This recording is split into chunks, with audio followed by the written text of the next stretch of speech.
Good morning, everybody. This is Eric Anthony. Yes, it's still raining in North Carolina. They promised us, though, that it'll be over by late this afternoon, which is awesome. So last night on Facebook, thanks to Steve for answering my question on Facebook last night. It's a great question. He's asking about what are all the different recurring revenue items that an MSP can employ in their business. And it's a great question. The only problem is I really can't answer it in less than 2 minutes.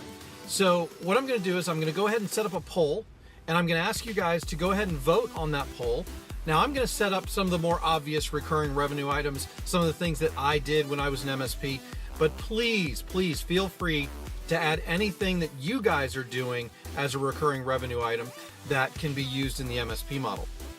Now, going further with this, I was listening to Gary Vaynerchuk this morning, and he pointed out something that was really relevant to this topic, and that is there's about 300 million people in the United States, and that means there's about 300 million ways to win in the United States. And that's really because there are two definitions here for winning. Number one is what your goal is. So whatever winning looks like to you, how you envision those wins. But then the other one, and the one that I think is actually more relevant to the MSP model or the MSP business practice, is what is your methodology for getting to the win? How are you going to win? And I think that's vastly different from MSP to MSP.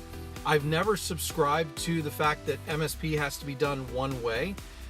There's always the arguments between residential and business, between break fix and fully managed, and somewhere in between, like a hybrid model. All of those things are very different, and it's going to make your MSP very unique.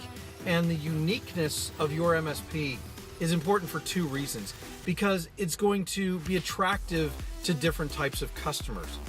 It's also going to be, if you do MSP your way, I think you're going to be much more happy doing your business than if you try and do MSP in a way that feels unnatural to you.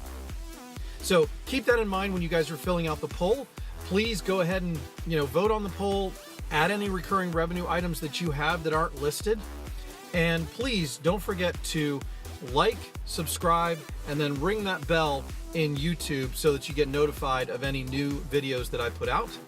And thanks to everybody, we have now reached 375 members in this group, and that's absolutely phenomenal. So I want to thank everybody for your continued participation in this group. I really appreciate it. Let's go out and crush this thing, guys. See ya.